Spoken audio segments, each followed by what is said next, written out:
History of RSS.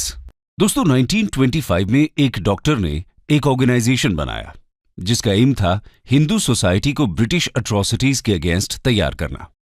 उस time पर किसी ने भी नहीं सोचा था कि ये छोटा सा ऑर्गेनाइजेशन आगे चलकर वर्ल्ड का सबसे बड़ा नॉन गवर्नमेंट ऑर्गेनाइजेशन बन जाएगा।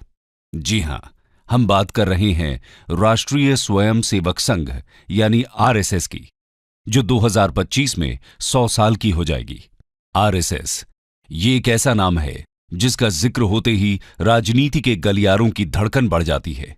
ये समाज के भीतर कहीं न कहीं देश के सबसे बड़े परिवार के तौर पर अपनी पहचान करवाता है। लेकिन यहां सवाल ये नहीं है कि आरएसएस का मतलब क्या है। सवाल ये है कि आरएसएस क्या एक सामाजिक संगठन है या फिर राजनीतिक? ये सांस्कृतिक तौर पर काम करता है या फिर राजनीतिक तौर पर, या फिर इसका कुछ और ही काम है? तो चलिए जरा पीछे चलते हैं, कुछ इतिहास के पन्नों को टटोल लेते हैं और जानते हैं आरएसएस का इतिहास क्या है और इसे क्यों बनाया गया।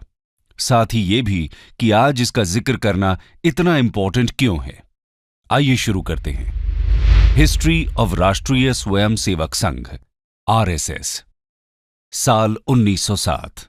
ये वो दौर था जब बंगाल में आजादी के संघर्ष के लिए क्रांतिकारियों ने अनुशीलन समिति के नाम से एक क्रांतिकारी संगठन खड़ा किया।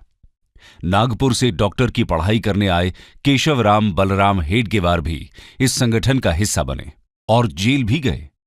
दादा भाई नौरोजी ने उस वक्त गर्म सोच के नायक लोकमान्य बाल गंगाधर तिलक को कांग्रेस में आने का न्योता दिया, तो हेडगेवार भी कांग्रेस में उनके साथ ही आ गए।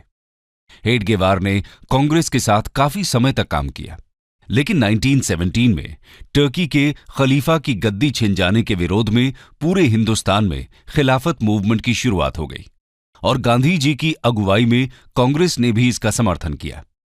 लेकिन डॉक्टर हेडगेवार को कांग्रेस द्वारा खिलाफत मूवमेंट से जुड़ने वाली बात परेशान कर रही थी। उन्हें ये बात अंदर ही अंदर चुभ रही थी, क्योंकि उन्होंने इसे मुस्लिम तुष्टीकरण की राजनीति माना। हालांकि नाराजगी के बाद भी डॉक्टर हेडगेवार कांग्रेस का हिस्सा बने रहे, बल्कि 1922 में नागपुर कांग्रेस अधिवेशन और 1925 के कोलकाता अधिवेशन में भी डॉक्टर हेडगेवार मौजूद थे।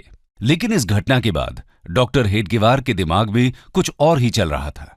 उन्होंने अब मन बना लिया था कि वे एक ऐसी संस्था को फॉर्म करेंगे जो हिंदुओं के हितों को लेकर चले और आगे बढ़े। उन्होंने इसकी शुरुआत अपने घर से ही की। कहा जाता है कि शुरुआत में डॉक्टर हेडगेवार को सुनने के लिए सिर्फ 12 लोग ही पहुंचे थे, लेकिन 12 से 1200 बनने में वक्त नहीं लगा। धीरे धीरे समय बदलता गया और एक समय ऐसा भी आया जब हजारों की संख्या में लोग डॉक्टर हेडगेवार के विचारों से प्रभावित होने लगे थे और इसी के साथ अब संघ की स्थापना का रास्ता साफ नजर आ रहा था। डॉक्टर हेडगेवार के लिए यह काम इतना आसान नहीं था। इस रास्ते में कई सारी प्रॉब्लम्स पैर पसारे खड़ी थीं। कहा जाता है कि डॉक्टर हेडगेवार जी ने खुद शाखा लगाना शुरू किया। शाखा में योग, सूर्य नमस्कार, लाठी ट्रेनिंग के साथ साथ इंटेलेक्चुअल डिस्कशन को भी शामिल किया गया। धीरे धीरे लोग डॉक्टर हेडगेवार की बातों से प्रभावित होने लगे और उनके इस अभियान में जुड़ने लगे। कुछ ही समय में शाखा में आने वालों की संख्या कई गुना बढ़ गई। अब समय आ गया था जब डॉक्टर हेडगेवार ने संघ को ऑफिशियल रूप देने का सोचा। डॉक्टर हेडगेवार ने साल 1925 में नागपुर में विजयदशमी के दिन आरएसएस की बुनियाद रख दी। धीरे धीरे महाराष्ट्र के कई इलाकों जैसे नासिक, पुणे, अमरावती, यावतमाल में संघ ने अपने पैर जमाने शुरू कर दिए और महाराष्ट्र के साथ साथ मध्य भारत में भी शाखा का विस्तार होना शुरू हो गया। लोगों का शाखा के साथ जुड़ना किसी बदलाव से कम नहीं था। ये एक ऐसा बदलाव था जिसको बनाया तो सामाजिक काम करने के लिए था, लेकिन आगे चलकर ये राजनीति का वो गोल चक्कर बना जिसके चारों तरफ ही राजनीति का ताना बाना बुना जाना था। संघ में लोगों की संख्या लगातार बढ़ रही थी, लेकिन महाराष्ट्र के बाहर अभी भी संघ का कोई खास असर नहीं था। संघ विस्तार के लिए तैयार था और महाराष्ट्र के बाहर पैर पसारने का मौका तब मिला जब डॉक्टर हेडगेवार को 1930 के आसपास बनारस हिंदू यूनिवर्सिटी जाने का मौका मिला। डॉक्टर हेडगेवार बीएचयू आए और पंडित मदन मोहन मालवीय से बात की। पंडित मदन मोहन मालवीय ने बीएचयू परिसर में संघ का ऑफिस खोलने के लिए परमिशन दे दी। बीएचयू में डॉक्टर हेडगेवार की मुलाकात एमएससी की पढ़ाई कर रहे माधवराव सदाशिवराव गोलवालकर से हुई। गोलवालकर बीएचयू में पढ़ाते भी थे, इसलिए उन्हें सब गुरुजी कहा करते थे। गोलवालकर डॉक्टर हेडगेवार के माध्यम से ही संघ में एक्टिव हुए और उसके मेंबर बने। लेकिन 1940 में डॉक्टर हेडगेवार की मृत्यु हो जाती है और सर्वसहमति से आरएसएस की कमान गोलवालकर को सौंप दी जाती है।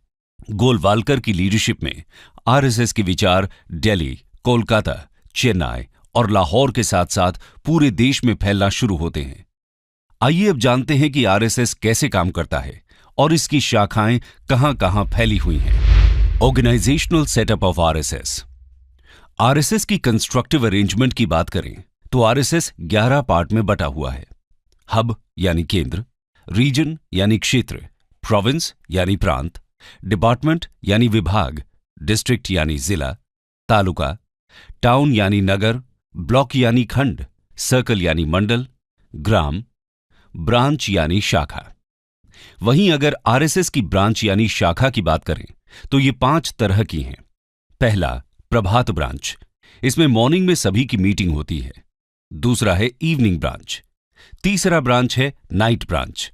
फिर आता है मिलन, मिलन यानी वीक में 1 या 2 बार होने वाली मीटिंग। और आखिर में आता है संघ मंडली। संघ मंडली मंथ में होने वाली मीटिंग को कहा जाता है।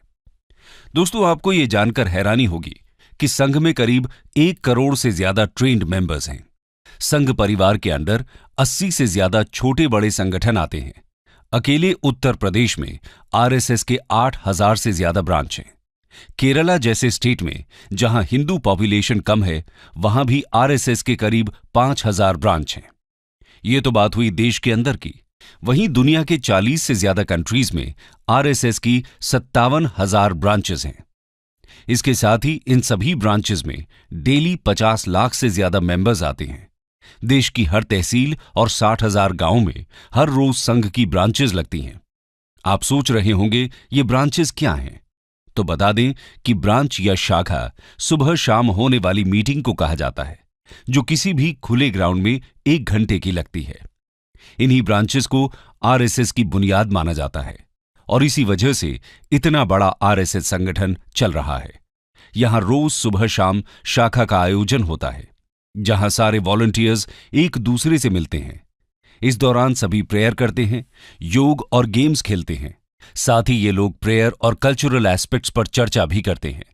इसके साथ ही यहां सरसंघ चालक को चुना जाता है और हर सरसंघ चालक अपने नेक्स्ट सरसंघ चालक को अनाउंस करता है। प्रेजेंटली आरएसएस के सरसंघ चालक श्री मोहन भागवत हैं।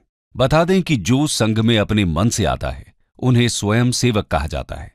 इसके अलावा अगर हम इसके विस्तार की बात करें तो आज पूरे वर्ल्ड में आरएसएस की करीब 55 सब्सिडियरी ऑर्गेनाइजेशंस हैं, जैसे भारतीय जनता पार्टी, बजरंग दल, हिंदू जागरण मंच, इंडियन फार्मर्स एसोसिएशन, हिंदू स्वयं सेवक संघ, राष्ट्र सेविका समिति, all India world council, Vidya Bharati, Saraswati Shishu मंदिर, वनवासी कल्याण आश्रम, मुस्लिम नेशनल फोरम, नेशनल सिख संगत, वर्ल्ड डायलॉग सेंटर, स्वदेशी जागरण मंच, लघु उद्योग भारती, विवेकानंद केंद्र, इंडियन लेबर यूनियन, सेवा भारती, विश्व हिंदू परिषद एटसेट्रा।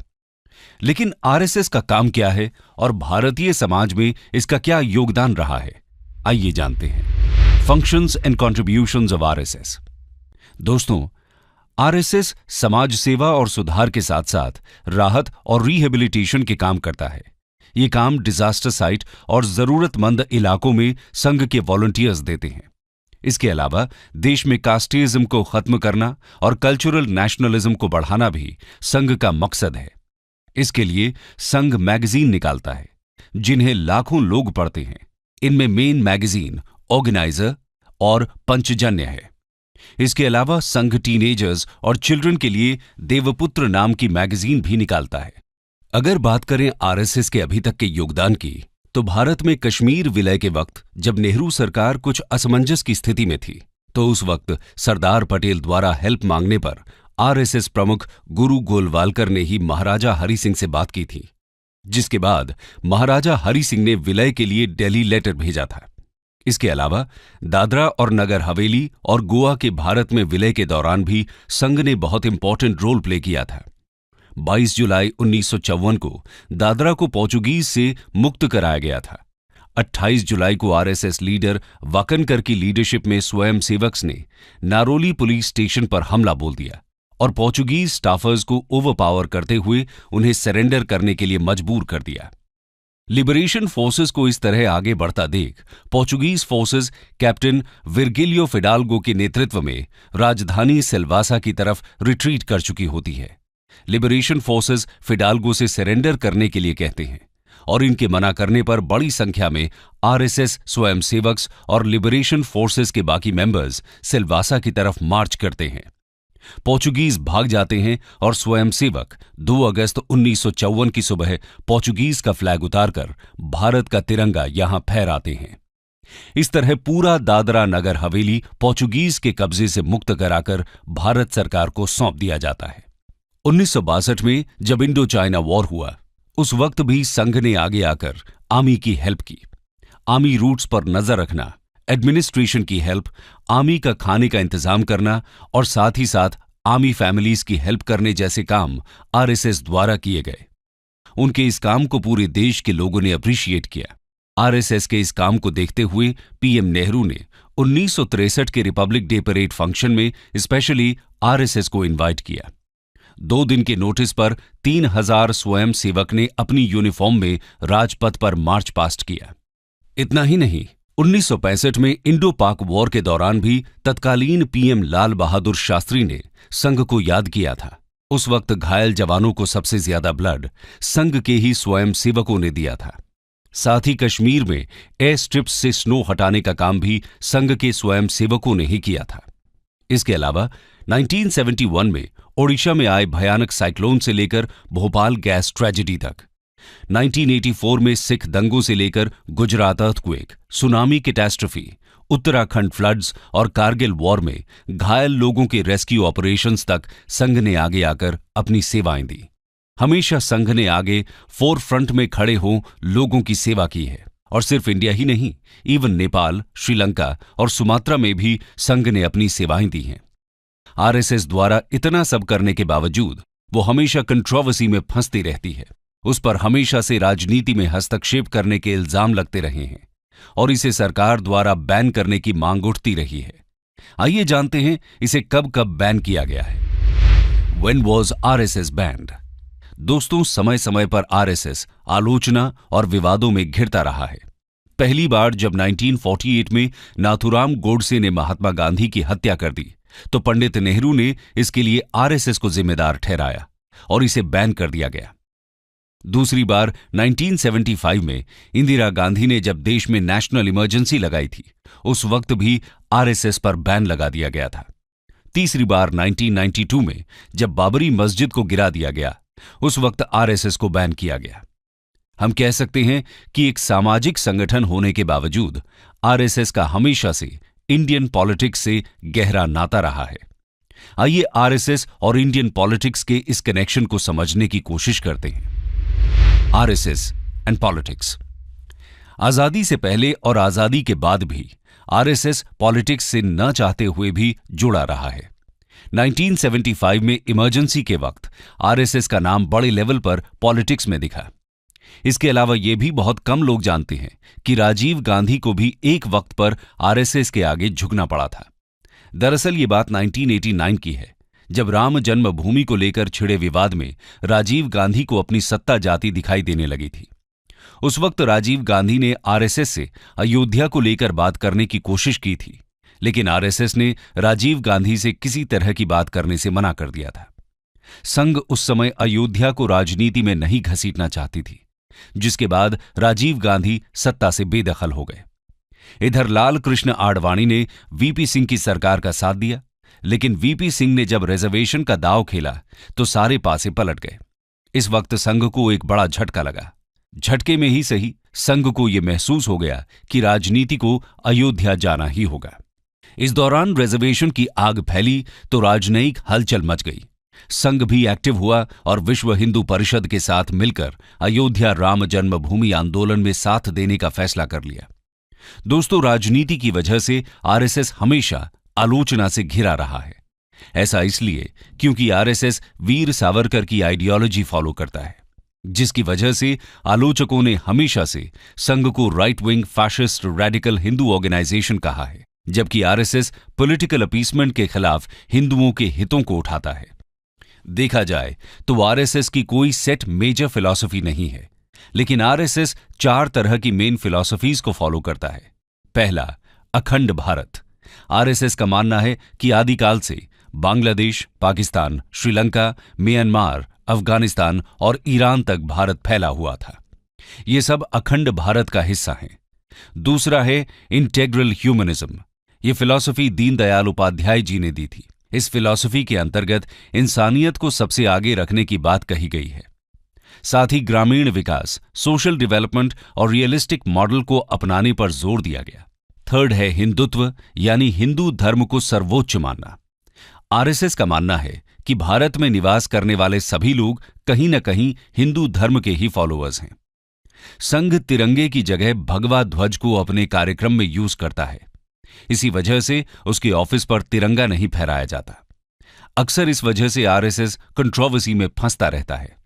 आरएसएस सबसे ऊपर भगवा ध्वज को मानता है। आरएसएस समय समय पर राजनीति में भी एक्टिविटी दिखाता रहता है। बीजेपी में कई बड़े लीडर्स संघ से ही निकले हैं। अब चाहे वो लेट श्री अटल बिहारी वाजपेयी हों, लाल कृष्ण आडवाणी हों, हमारे होम मिनिस्टर अमित शाह हों या फिर देश के पीएम नरेंद्र मोदी। इसीलिए इनके कार्यों में संघ की आइडियोलॉजी की छाप देखना कोई हैरानी की बात नहीं कही जा सकती। कंक्लूजन। तो दोस्तों, एक कमरे से स्टार्ट हुआ यह संघ आज पूरे भारत में ही नहीं बल्कि पूरी दुनिया में फैला हुआ है। आज आरएसएस 97 इयर्स का हो चुका है। दुनिया में शायद ही किसी संगठन की इतनी आलोचना हुई होगी जितनी आरएसएस की हुई है, लेकिन इसके बावजूद आरएसएस आज भी अपने विचारों को लेकर डिटरमिन्ड है और अपने मोटो को लेकर आगे बढ़ रहा है। आज आरएसएस की पॉपुलैरिटी इतनी ज्यादा है कि आप भारत के किसी भी कोने में हो, आपको इसके होने का एहसास हो ही जाएगा।